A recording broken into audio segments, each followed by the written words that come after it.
ایک یہودی عالم نے بیچ بازار میں رسول اللہ صلی اللہ علیہ وآلہ وسلم کی چادر گستاخانہ انداز میں کھینچ کر اپنا قرض مانگا تو جواب میں حضرت عمر رضی اللہ تعالیٰ عنہ بھی اس کو ایسی بات کہہ دی کہ اللہ کے رسول صلی اللہ علیہ وآلہ وسلم کو ان کا یہ طرز عمل پسند نہ آیا اور فرمایا کہ بسم اللہ الرحمن الرحیم۔ السلام علیکم ناظرین، سیرت نگاروں کی اکثریت کے مطابق حضور اکرم صلی اللہ علیہ وآلہ وسلم کی ولادت باسعادت 12 ربیع الاول بروز سوموار کو ہوئی۔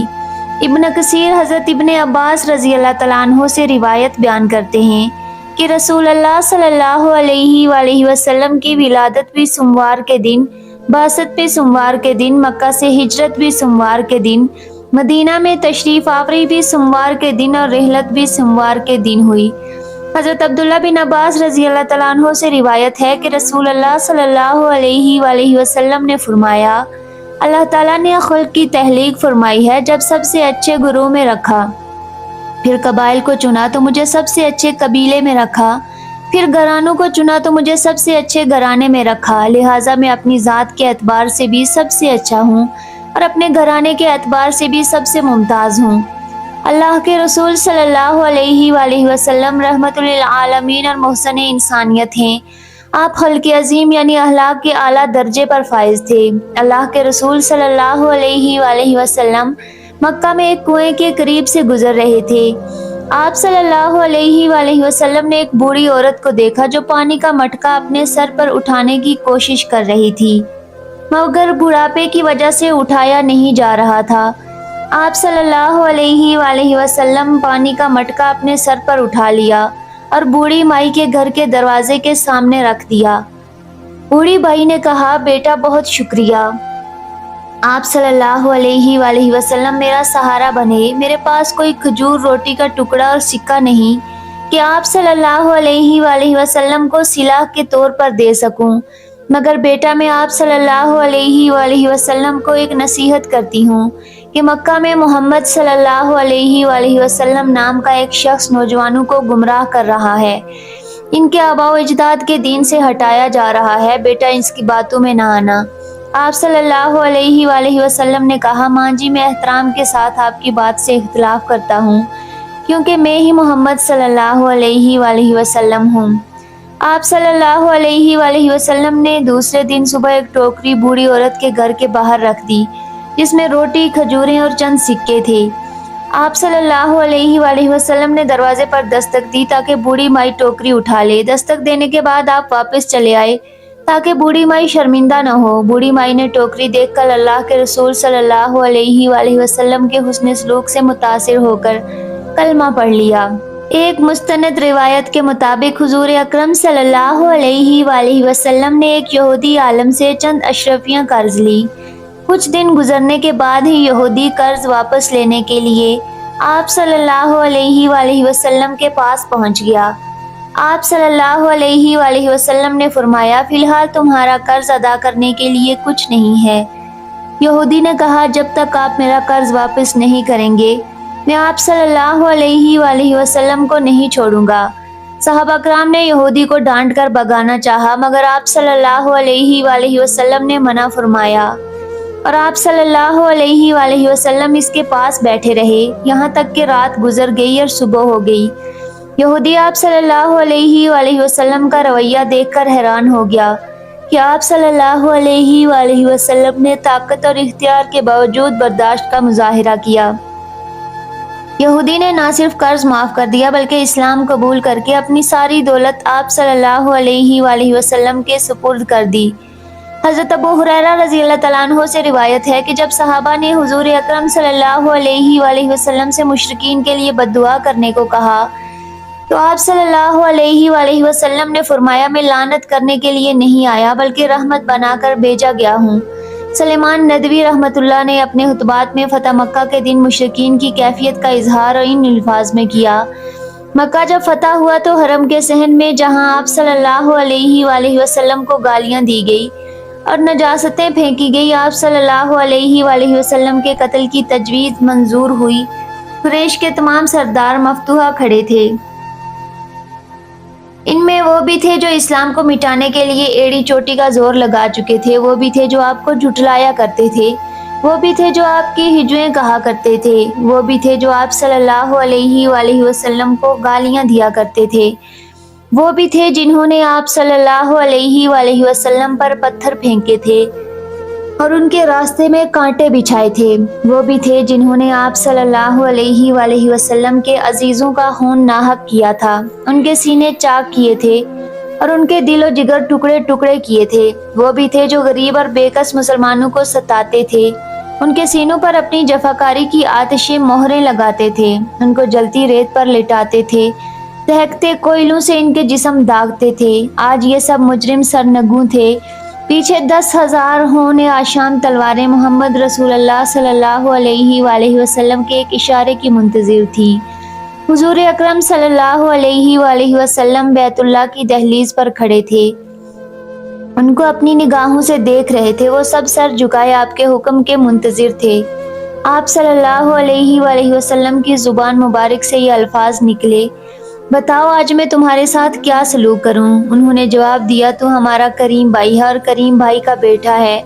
دوسرے ہی لمحے آپ صلی اللہ علیہ وآلہ وسلم نے فرمایا، تم پر کوئی دوش نہیں، جاؤ تم سارے کے سارے آزاد ہو۔ انسانی تاریخ میں تحمل اور برداشت کا اس سے بہتر اور کوئی نمونہ نہیں ملتا۔ ایک دفعہ آپ صلی اللہ علیہ وآلہ وسلم مدینہ کی گلیوں میں گزر رہے تھے کہ آپ صلی اللہ علیہ وآلہ وسلم نے ایک بچے کو روتے ہوئے دیکھا۔ آپ صلی اللہ علیہ وآلہ وسلم اس بچے کے قریب گئے اور پوچھا، بیٹا تم کیوں رو رہے ہو؟ بچے نے کہا، یا رسول اللہ میری نہ ماں ہے نہ باپ، میں یتیم ہوں۔ آپ صلی اللہ علیہ وسلم نے اس یتیم بچے کے سر پر ہاتھ رکھا اور شفقت سے کہا، آج سے میں تمہارا باپ ہوں۔ حضرت عائشہ رضی اللہ تعالیٰ عنہا تمہاری ماں ہیں۔ آپ اس بچے کو اپنے گھر لے آئے۔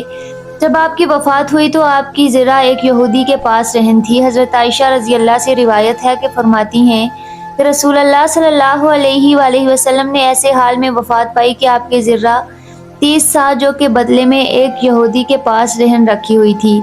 ہمارے اکثر علماء کی تحقیق یہ ہے کہ ایک سا قریباً 3.5 سیر کا ہوتا ہے، اس حساب سے 3 سا جو قریب 2.5 من کے ہوئے۔ حدیث کا مقصد اور منشا یہ ہے کہ حضور صلی اللہ علیہ وسلم کی حیات مبارکہ کے بالکل آخری ایام میں بھی، جبکہ قریب پورے عرب کے آپ فرمانروا تھے، آپ کے گھر کا گزارے کا حال یہ تھا کہ مدینہ کے ایک یہودی کے پاس اپنی قیمتی زرہ رہن کر کے آپ نے صرف 3 سا جو وفات سے کچھ ہی پہلے قرض لیے تھے۔ مسلمانوں کو چھوڑ کر کسی یہودی سے قرض لینے کی مصلحت، مدینہ کے مسلمانوں میں بھی ایسے متعدد افراد ہونے کے باوجود جن سے ایسے چھوٹے چھوٹے قرضے غالباً ہر وقت لیے جا سکتے تھے، کسی یہودی سے قرض لینے کی چند مصلحتیں ہو سکتی ہیں۔ ایک یہ کہ آپ نہیں چاہتے تھے کہ اپنے اہل محبت اور نیاز مندوں میں سے کسی کو اس حالت میں اور اس قسم کی ضرورت کا علم ہو، کیونکہ پھر وہ بجائے قرض کے ہدیہ وغیرہ کے ذریعے آپ کی خدمت کرنا چاہتے اور اس سے ان پر بار پڑتا۔ نیز اس صورت میں ان سے قرض منگوانے میں ایک قسم کی طلب اور تحریک ہو جاتی، اور غالباً دوسری بڑی وجہ یہ تھی کہ آپ اس شبہ اور شائبہ سے بھی بچنا چاہتے تھے کہ آپ کے ذریعے اہل ایمان کی دین جو دولت ملی ہے، اس کے عوض آپ کوئی حقیر سے حقیر بھی دینوی فائدہ ان سے اٹھائیں۔ اس لیے مجبوری اور ضرورت کے موقع پر آپ قرض بھی غیر مسلموں سے لینا چاہتے تھے۔ تیسری مصلحت اس سے غالباً یہ بھی تھی کہ لین دین کے یہ تعلقات غیر مسلموں سے رکھنے میں ان کی آمد و رفت اور ملنے جلنے کے مواقع پیدا ہوتے تھے، اور اس کا راستہ کھلتا تھا کہ وہ لوگ آپ کو اور آپ کی سیرت کو جانیں اور جانچیں، اور ایمان اور رضا الہی کی دولت سے وہ بھی بہرور ہو جائیں۔ چنانچہ یہ نتائج ظہور بھی آئے۔ مشکات میں امام بہقی دلائل نبوہ کے حوالے سے مدینہ کے ایک بڑی دولت مند یہودی کا یہ واقعہ مذکور ہے کہ رسول اللہ صلی اللہ علیہ وآلہ وسلم نے اس سے کچھ قرض لیا تھا۔ وہ تقاضا کو آیا تو آپ نے عذر کیا کہ اس وقت ہم خالی ہاتھ ہیں، اس لیے تمہارا قرض ادا کرنے سے آج مجبور ہیں۔ اس نے کہا، میں تو لیے بغیر نہیں جاؤں گا۔ چنانچہ جم کے وہیں بیٹھ گیا، یہاں تک کہ پورا دن گزر گیا اور رات بھی گزر گئی، اور حضور صلی اللہ علیہ وآلہ وسلم نے اس دوران میں اس یہودی کی موجودگی ہی میں ظہر، عصر، مغرب، عشاء اور فجر کی نمازیں ادا فرمائی، اور وہ نہیں ٹلا۔ بعض صحابہ کو اس کی یہ حرکت بہت ناگوار ہوئی اور انہوں نے چپکے اس کو ڈرایا دھمکایا تاکہ وہ کسی طرح چلا جائے۔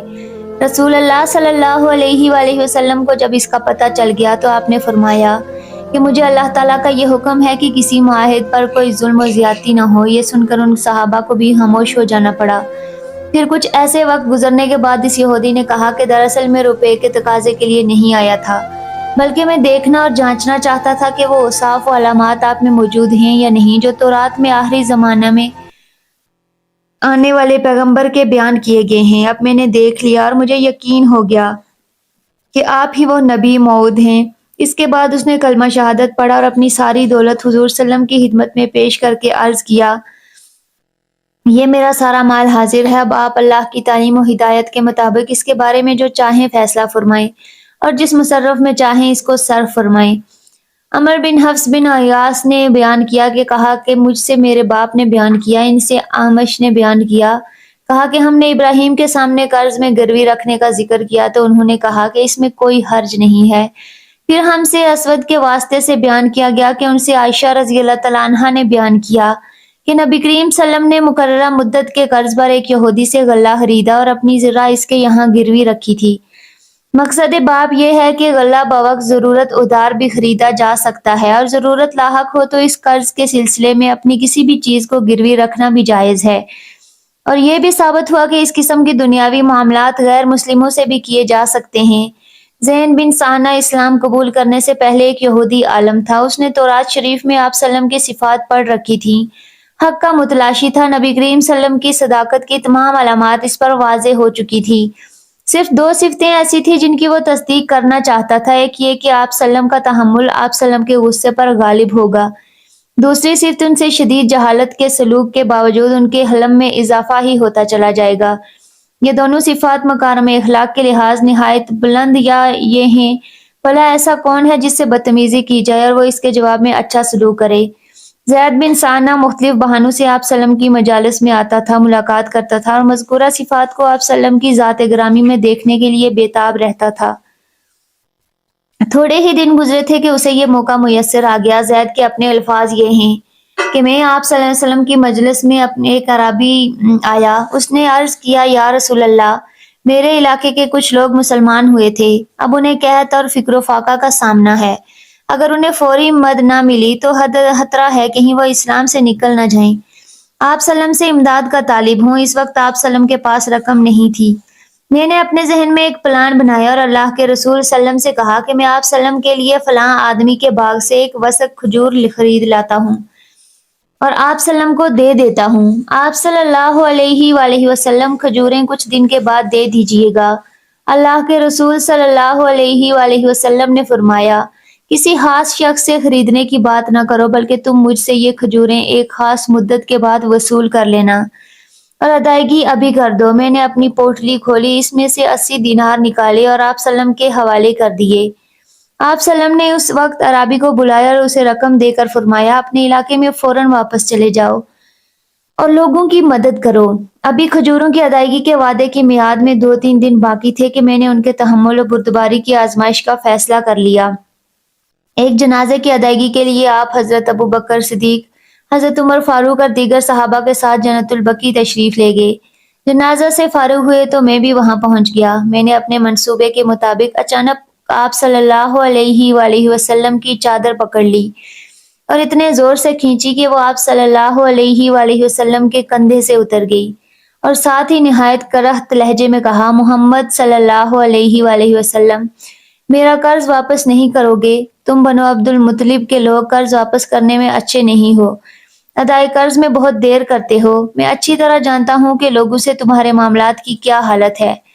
زید کا یہ مطالبہ نہایت غیر معقول تھا، کیونکہ ابھی وعدے کی مدت میں کئی دن باقی تھے اور پھر انداز ایسا بازاری جس میں پورے خاندان کو گھسیٹا گیا ہو، کسی بھی شخص کو غصہ دلانے کے لیے کافی تھا۔ عمر فاروق رضی اللہ آپ کے ساتھ ساتھ تھے اور اس کو اس کی بکواس سن رہے تھے، وہ بلا کہاں خاموش رہنے والے تھے۔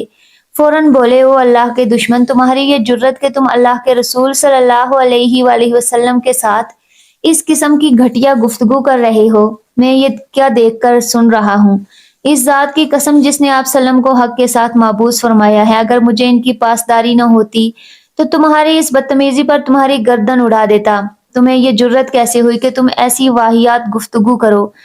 اب ذرا اللہ کے رسول صلی اللہ علیہ وسلم کا رد عمل ملاحظہ فرمائیں۔ اتنی سخت گفتگو سننے کے بعد بھی آپ صلی اللہ علیہ وسلم مشتعل نہ ہوئے، آپ سلم کے چہرے پر بدستور مسکراہٹ موجود رہی۔ آپ سلم نے عمر فاروق کو مخاطب کیا اور فرمایا، عمر، ایسی بات نہ کرو، بلکہ تمہیں چاہیے تھا کہ تم مجھ سے یہ کہتے کہ میں اس کا قرض خوش اسلوبی سے ادا کروں، اور اسے یہ سمجھا دے کہ میاں قرض کا تقاضا بھلے طریقے سے کرو۔ پھر حکم دیا، عمر جاؤ اور اس کا قرض واپس کرو، اور ہاں، چونکہ تم نے اسے ڈرایا دھمکایا ہے، اس لیے اسے 20 سا تقریباً 50 کلو کھجوریں زیادہ ادا کرو۔ زید بن ثانہ نہایت توجہ سے یہ گفتگو سن رہا تھا اور حیران تھا کہ اس قدر اشتعال انگیز گفتگو کے باوجود بھی آپ سلم حسب سابق تبسم کنا ہیں۔ بلا شبہ آپ صلی اللہ علیہ وآلہ وسلم کا حلم آپ کے غصے پر سبقت لے گیا ہے۔ زید کہتے ہیں کہ عمر فاروق مجھے ساتھ لے کر بیت المال گئے، میرا قرض واپس کیا اور حسب ہدایت 20 سا کھجوریں دی اور پوچھا، تم ہی بتاؤ تم کون ہو؟ میں نے کہا کہ میں زید بن ثانہ ہوں۔ کہنے لگے، اچھا، یعنی وہی جو مشہور یہودی عالم ہے؟ میں نے کہا، جی ہاں۔ اب عمر فاروق نے کہا کہ یہ جو تم نے اللہ کے رسول صلی اللہ علیہ وسلم سے گفتگو کی ہے اور ان کے ساتھ بد اخلاقی سے پیش آئے ہو، تمہیں اس کا ہرگز کوئی حق نہیں تھا۔ میں نے کہا، عمر تم ٹھیک کہتے ہو، مگر تمہیں معلوم نہیں کہ میں حق کا متلاشی تھا۔ میں نے نبوت کی تمام صفات آپ صلی اللہ علیہ وسلم میں دیکھ لی تھی، 2 صفتیں باقی رہ گئی تھی جن کا تعلق آپ صلی اللہ علیہ وآلہ وسلم کے تحمل، حوصلہ مندی اور بردباری سے تھا۔ آج میں ان صفات کا بھی خوب مشاہدہ کر لیا ہے، بلا شبہ وہ نبی آخر الزماں ہیں۔ عمر، میں آپ کو گواہ بناتا ہوں کہ میں آج سے سچے دل سے اسلام قبول کرتا ہوں۔ پھر کلمہ طیبہ پڑھا اور صحابیت کے شرف سے بہرور ہوئے۔ اللہ پاک ہمیں بہتر عمل کرنے کی توفیق عطا فرمائے اور ہمارا خاتمہ ایمان پر فرمائے، آمین۔